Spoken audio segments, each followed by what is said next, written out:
이사야 1장 2절에서 10절 말씀 묵상합니다. 1장 2절에서 10절까지 말씀. 하늘이여 들으라, 땅이여 귀를 기울이라. 여호와께서 말씀하시기를 내가 자식을 양육하였거늘 그들이 나를 거역하였도다. 소는 그 임대를 알고 나귀는 그 주인의 구의를 알건만은 이스라엘은 알지 못하였고 나의 백성은 깨닫지 못하는도다 하여 사셨도다. 슬프다. 범죄한 나라요, 허물진 백성이요, 행악의 종자요, 행위가 부패한 자식이로다. 그들이 여호와를 버리며 이스라엘의 거룩하신 이를 만홀히 여겨 멀리하고 물러갔도다. 너희가 어찌하여 매를 더 맞으려고 패역을 거듭하느냐.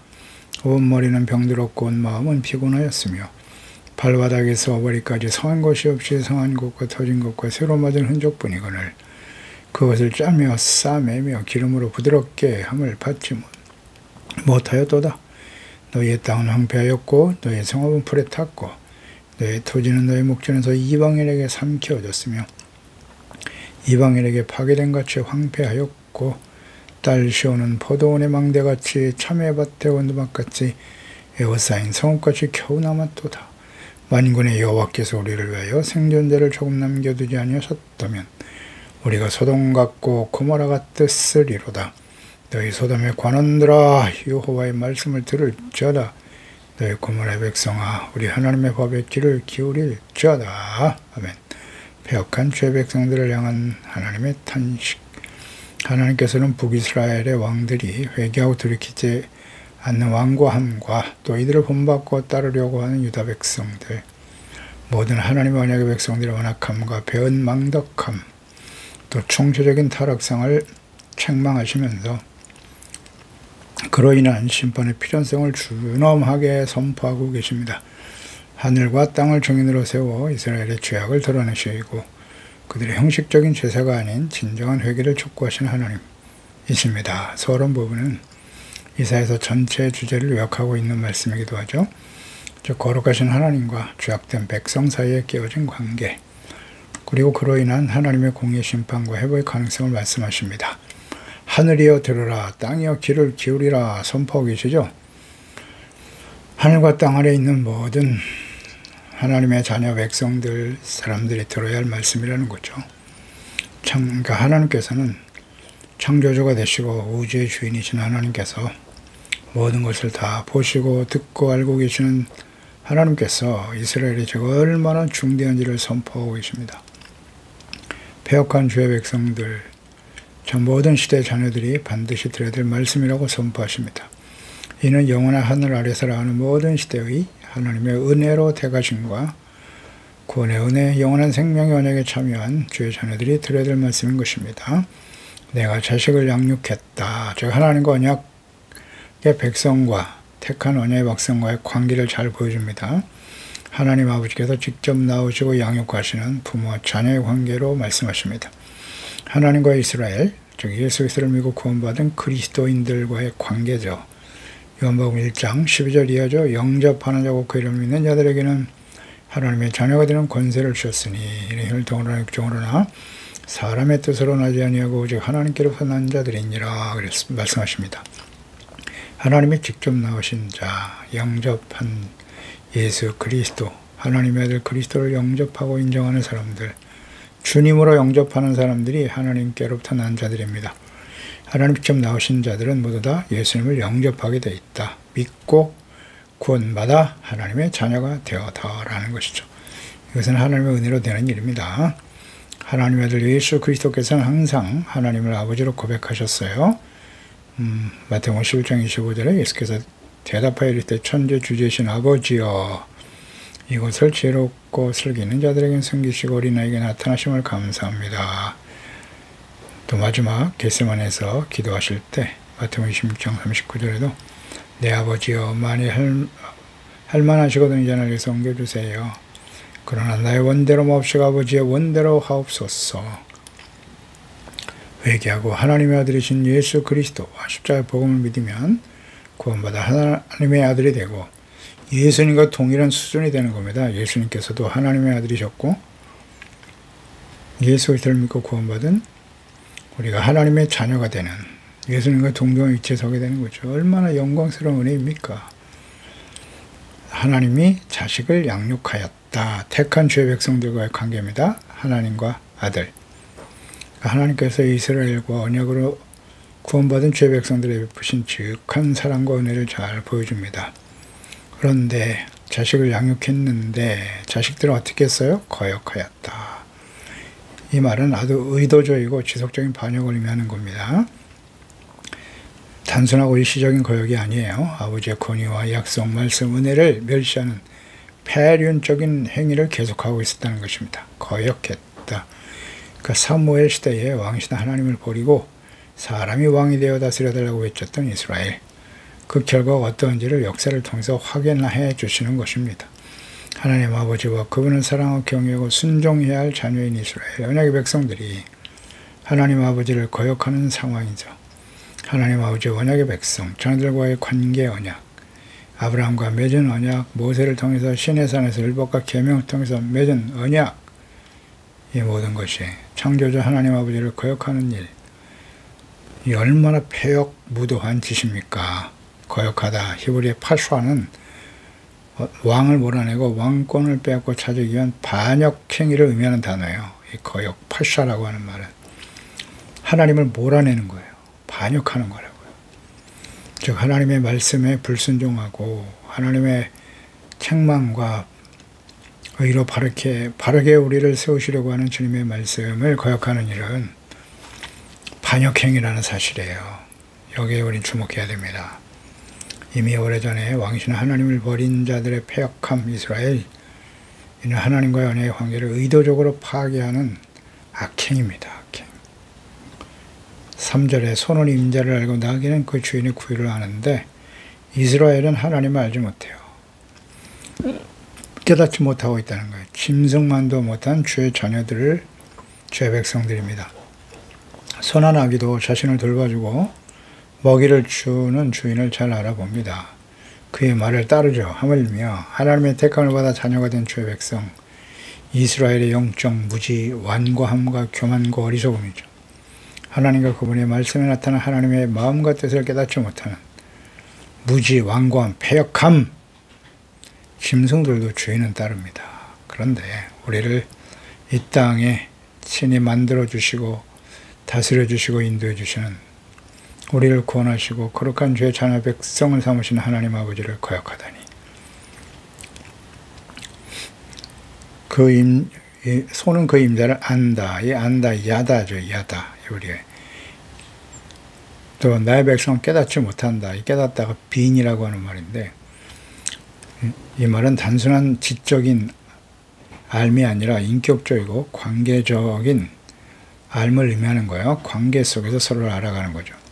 이는 주의 언약의 백성 이스라엘이 하나님과의 관계에서 마땅히 가져야 할 충성심과 분별력을 완전히 상실했음을 지적하는 말씀입니다. 그들은 창조주의자 구원자이신 하나님을 알아보지 못하는 영적 소경 정도가 아니라 아주 완고한 악한 패역한 자식들과 같은 거죠. 자식들인데 부모를 거역해요. 이거 뭐 부모를 거역하고 제멋대로 살아가는 자식을 둔 그 부모라면 그 하나님의 마음을 알 수 있겠죠. 단순한 지식의 부족이 아니라 의지적인 거부예요. 거부하는 겁니다. 부모를 인정 안 해. 무지와 완악함이죠.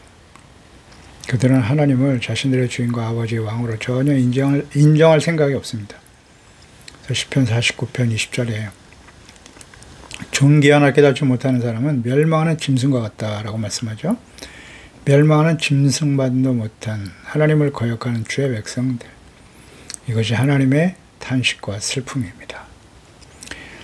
4절에 슬프다 범죄한 나라여 허물진 백성 행악의 종자 부패한 자식 그들이 여호와를 버리고 이스라엘의 거룩하신 이를 만홀히 여겼다. 멀리하고 물러갔다 그랬어요. 슬프다. 이 슬픔이라고 하는 것은 장례식 때 애도를 표시하는 비탄한 그런 상태를 나타내는 말이에요. 슬프다. 제레미야 22장 18절에 보면 여호와께서 유다 왕 요시야 아들 여호야김에 대하여 이같이 말씀하시다. 무리가 그를 위하여 슬프다 형제여 슬프다 내 자매여 하며 통곡하지 아니할 것이며 이 슬프다가 이 호입니다. 히브리어에. 통곡하지도 아니할 것이다. 그러니까 탄식이나 저주의 표현에 자주 쓰이는 말입니다. 그러니까 다른 성경에 보면 화로다, 화 있을진저 할 때 이게 호거든요. 이렇게 번역이 됩니다. 하나님께 범죄하고 거역함으로 심판에 처하게 될 주의 백성들을 향한 슬픔과 탄식을 나타내는 말이죠. 그 패역한 이스라엘에 대해서 범죄한 나라다 그랬어요. 범죄, 호태, 히브리어. 관역을 빗나간다는 뜻이거든요. 헬라어의 하말티아. 그러니까 이 하타라고 하는 동사, 능동형 동사 분사형이거든요. 이것은 이스라엘이 습관적으로 계속해서 죄를 짓고 있었다는 것을 나타냅니다. 그러니까 이스라엘, 여호와의 백성 이스라엘은 거룩한 백성이잖아요. 구별된 성결하고 깨끗한 이 거룩한 백성, 카도시암. 이 카도시는 거룩한 하나님의 기업과 백성, 즉 하나님의 거룩하신 하나님의 다스림을 받는 하나님의 백성을 의미하는 것인데, 그러니까 이스라엘 백성들의 정체성과 사명, 거룩함이에요. 그럼에도 불구하고 이스라엘은 허물진 백성이 되었다는 거죠. 암 케베드 아운, 허물로 가득한 자식이 되어버렸다. 그 백성이 되었다는 거예요. 카베드 아운은 무거운 짐을 지고 허덕이는 백성의 모습을 묘사하는 것입니다. 또 행악의 종자, 행위가 부패한 자식이라 그랬어요. 이런 자식을 둔 부모의 마음을 아십니까? 당해보지 않은 사람 모르겠죠. 언약의 백성이요 자녀인 이스라엘이 이렇게 악한 짓을 하고 부모의 마음을 아프게 합니다. 거룩한 씨가 되도록 기대하고 계셨는데 행악의 종자로 변질되고 말았습니다. 여호와께서 친히 양육하는 자식은 행위가 부패한 자식이 되었더라. 부패하고 타락한 자식, 남을 부패시키는, 이게 자기 자신뿐만 아니라 다른 사람까지도 부패시키는 아주 파괴적인 행동을 가지고 있었다는 거예요. 이스라엘이 상습적이고도 계속적인 범죄 행위로 인해서 스스로 돌이킬 수 없을 정도로 완전히 악해졌을 뿐만 아니라 의도적으로도 파괴적인 결과만을 만들어내는 지경에까지 이르게 되었습니다. 이 허물진 백성이다. 죄의 무게에 짓눌린 상태예요. 죄악이 세습적이고 본질적임을 나타내는 말, 행악의 종자라는 거거든요. 계속 이어져 내려간다는 거예요. 자식들에게. 부패한 자식이라고 하는 것은 아버지와 자녀의 관계를 파괴한다라는 의미잖아요. 아버지 하나님과 자식으로 부름받은 이스라엘이 부패하여 하나님 아버지와의 관계가 끊어져 버렸다. 그리고 그들은 하나님을 버렸어요. 만월히 여겼다. 만월히 여긴다는 건 무시하고 경멸했다는 겁니다. 그리고 멀리 물러가 버렸다. 하나님과 멀어졌다는 거예요. 그 하나님과의 언약을 맺은 백성으로서 주의 말씀을 주야로 묵상하고 말씀에 드러난 죄를 깨닫고 성전에 나가 동물의 제사와 피를 흘려 죄사함받고 의롭다함을 얻고 거룩한 백성으로 살아가야 될 그 의무를 방기하고 거룩한 하나님을 경멸하며 언약을 깨뜨리고 하나님과의 관계를 파괴시켜버렸다는 거예요. 언약을 깨뜨렸다. 주님의 말씀에 관심도 없고 따를 의도 자체도 없었다는 거죠.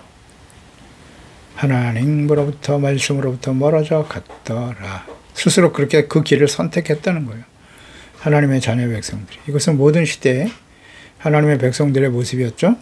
이 경고의 말씀을 이사야 선지자를 통해서 외쳤고 듣지 않죠. 그래서 수많은 선지자를 보냈고 마지막 선지자였던 제레미야를 통해서 계속 강조하셨습니다만 이들은 결국 하나님을 버리고 우상과 악을 행하는 길을 선택합니다. 하나님의 공의 심판 앞에 직면하게 되는 것이죠. 이것은 모든 시대에 하나님의 백성들에게 주어지는 패역하고 악한 특성입니다. 이제 마지막 예수님의 재림과 심판이 임박한 시대를 살아가는 주의 자녀와 백성들이 이와 같다. 이와 같다잖아요. 예수님 십자가에 못 박아버린 이스라엘. 지금 2000년이 지났는데 아직도 예수님을 인정하지 않아요. 그리스도로 하나님의 아들로 심각한 것이지요. 예, 그렇습니다. 5절에 너희가 어찌하여 매를 더 맞으려고 패역을 거듭하느냐. 온 머리는 병들었고 온 마음 피곤하였으며 발바닥에서 머리까지 산 것이 없다 그랬어요. 성한 것과 터진 것과 새로 맞은 흔적뿐이다. 그러니까 이스라엘을 하나님께서 징계하시고 책망하셨어요. 만신창이가 되었죠. 몸은 하도 말을 계속 지속적으로 안 들으니까 계속 얻어맞고, 사사시대가 그랬고, 또 하나님을 버리고 사울 왕을 세워 다윗이 왕이 된 이후에 솔로몬, 부패와 타락, 그 이후에 모든 북이스라엘과 유다의 왕들을 보세요. 만신창의 역사죠. 악을 행하고 불의하고 하나님을 버리면 주변 이방인들을 통해서 하나님이 징계하시고, 아무리 매를 맞아도 깨닫지를 못해요. 더욱 반역하는 이 패역한 자식의 모습, 얼마나 완고하고 교만하고 어리석은지 말이죠. 절망적인 상태예요. 뭐 때려도 소용이 없으니까요. 발바닥에서 머리까지 상한 곳이 없어요. 터진 것과 맞은 흔적밖에 없는데 돌이키지 못해요. 이게 이스라엘의 모습은 곧 예수 믿고 구원받은 하나님의 자녀들도 이와 같다. 온 머리가 멍이 들었어요. 병들었고 마음은 피곤하고, 머리부터 발끝까지 온 전체가 그렇다는 것이고요. 사회 구성원 전체로 볼 때도 머리가 되는 왕, 제사장, 방백들로 시작해서 모든 백성들이 다 이렇게 악을 행하며 부패하고 돌이키지 않더라는 거예요. 아무리 징계를 하지만 깨닫지를 못해요. 상처가 아물지도 못한 상태에서 또 새롭게 맞은 상처로 가득한 이스라엘의 영적인 상태, 역사이기도 하고요. 치유의 회복의 과정, 불쌍히 여기서 치료해 주시지만 그들은 스스로 치유를 거부합니다. 그래서 돌이키지 않아요. 회개하고 돌이키지 않습니다. 참 완악하죠.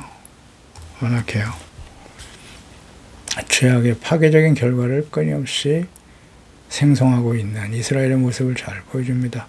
죄는 개인과 공동체 전체를 병들게 하고요. 하나님의 공의의 심판으로 황폐하게 만들어 버립니다. 이것이 바로 죄의 본질적인 속성이고요. 아주 자기 파괴적이고 하나님의 공의의 심판을 결코 멈추지 않는다는 사실을 주목해야 합니다. 시편 7편 11절 이하에도 하나님은 의로우신 재판장이시며 매일 분노하시는 분이라고요. 사람이 회개하지 아니했으면 그가 그의 칼을 가신다. 그의 활을 이미 당겨 예비하신다. 죽일 도구를 또한 예비하시며 그가 만든 화살은 불화살이다. 이걸 잘 알고 있는 하나님의 사람 다윗. 그러니까 겸손히 회개하고 돌이킬 수 있는 거예요. 하나님을 바르게 알기 때문이죠. 우리는 그 하나님을 잘 알고 있나요? 7절에 너희 땅은 황폐했다. 성읍은 불탔다. 부패하고 타락한 사람들이 사는 그곳에 하나님이 계시지 않죠. 그런 예루살렘, 그런 가정, 교회에 하나님이 계십니까? 그러니까 이방인들에 의해 삼켜지는 겁니다. 이방인에게 삼켜졌으며 이방인에게 파괴된 같이 황폐하였고 범죄하고 공의의 심판과 징계를 당하면서도 완악하여 회개하고 돌이키지 않는 자신의 그 패역한 상태를 인식하지 못하고 하나님의 백성들에 대한 그 보응, 결과가 어떠한지를 잘 보여주고 계십니다. 이방인들에 의해서 짓밟히는 거예요. 불신자들에게 무시와 멸시를 당하게 되는 것이고요. 사사기를 거쳐서 왕이신 하나님을 버리고 사람이 왕이 되어 다스리는 나라 북이스라엘과 유다로 분열되고 계속적인 악행과 범죄할 때 이방 나라들에 의한 침공과 파괴. 그럼에도 불구하고 우상을 버리지 않죠. 힘 있는 나라의 우상들을 끌어들여서 힘을 키우고 안정을 추구하려고 하는 완악하고 어리석은 주의 백성들에 대한 하나님의 보응, 정치력으로, 군사력으로, 경제적인 힘을 가지고 그렇지 않습니다.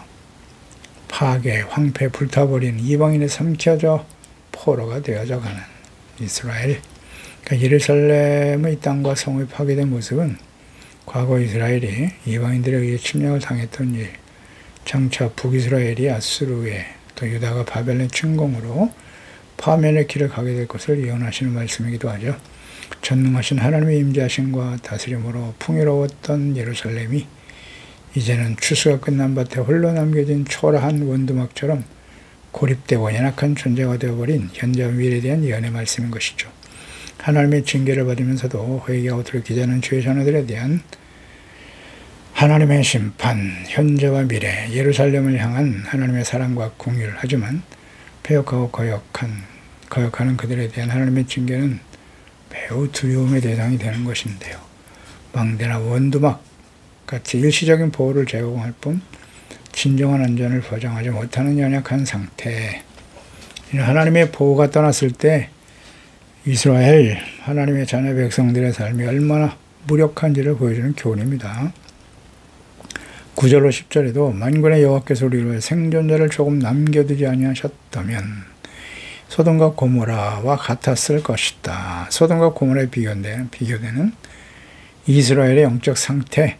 하나님께서 아브라함의 중보를 들으시고 조카인 롯과 그의 가족들에게 긍휼을 베푸시고 구원하시며 나머지는 불과 유황, 심판으로 다 제거되고 말았죠. 천사를 보내셨고요. 심판을 위해서 아브라함의 기도를 들으신 하나님께서 그 천사들을 통해서 롯과 가족을 구원하십니다. 그러니까 이스라엘은 그 죄악의 심각함과 완악함에 따르는 심판의 철저함에서 소돔과 고모라에 비견되어 증거하고 있습니다. 이는 여호와의 선민이고 잔연히 이스라엘에게는 충격적이죠. 수치스러운 것이면 틀림없습니다. 그 심판의 와중에도 남은 자, 조금 남겨두신 생존자를 의미하는 것이죠. 하나님의 긍휼과 사랑입니다. 이는 이스라엘에게 위로와 소망을 갖게 됩니다. 로마서 9장 29절 이하에도 이사야가 미리 말한 바 만일 만군의 주께서 우리에게 씨를 남겨두지 아니하셨더라면 우리가 소돔과 같이 되었고 고모라가 됐을 것이다. 이 말씀을 그대로 인용하고 있죠. 이방인의 의를 얻었으니 곧 믿음에서 난 의다. 의의 법을 따라간 이스라엘은 율법에 이르지 못했는데 어찌 그러하냐? 이는 그들의 믿음을 의지하지 않고 행위를 의지하였기 때문에 부딪힐 돌에 부딪히게 된 것이라고 말씀하고 있죠. 기록된 바 보라 내가 걸림돌과 거치는 바위를 시온에 두노니 그를 믿는 자는 부끄러움을 당하지 아니하리라 함과 같으리라. 사도 바울은 아브라함의 혈통임을 자랑하고 유전만을 내세우는 언약의 백성 유대인들에게 하나님의 심판이 여전히 유함을 상기시키고 다른 한편으로는 혹독한 심판의 과정에서도 하나님은 교회를 위하여 소수의 참된 신자들을 믿음의 사람들을 남겨두고 위로하시고 구원하신다는 것입니다. 그러니까 하나님의 본 백성도 이와 같이 심판하시는데 이방인으로서 구원의 은혜를 받은 그리스도인들은 어떨 것인가를 생각해야 됩니다. 로마서 11장 10절이 하죠. 옳도다 그들은 믿지 아니함으로 꺾이고 너는 믿음으로 섰게 되었는데 높은 마음을 품지 말고 도리어 두려워하라고 하셨습니다. 하나님의 원가지들도 아끼지 아니하셨은즉 너도 아끼지 아니하시리라. 그러므로 하나님의 인자하심과 준엄하심을 보라. 넘어지는 자들에게는 준엄하심이 있으니 너희가 만일 하나님의 인자하심에 머물러 있으면 그 인자가 너희에게 있으리라. 그렇지 않으면 너희도 찍힌 바 되리라. 아멘. 하나님 아버지, 오늘도 주의 말씀을 묵상합니다. 하나님의 자녀, 거룩한 백성이 택한 언약의 백성이 된다고 하는 것은 얼마나 영광스러운 일입니까? 그런데 짐승들도 자기의 주인을 알건만 하나님의 자녀와 백성들은 하나님을 버렸어요. 하나님이 아버지가 되시고 또 자녀로 양육하시지만 패역하고 거역하는 자식들이 되었도다. 부모를 거역하는 패역한 자식을 둔 그 부모의 심정, 이것이 곧 이스라엘 백성들을 향한 하나님의 마음이고 예수 그리스도 안에서 우리를 구원하신 하나님 아버지의 마음이 아니겠습니까?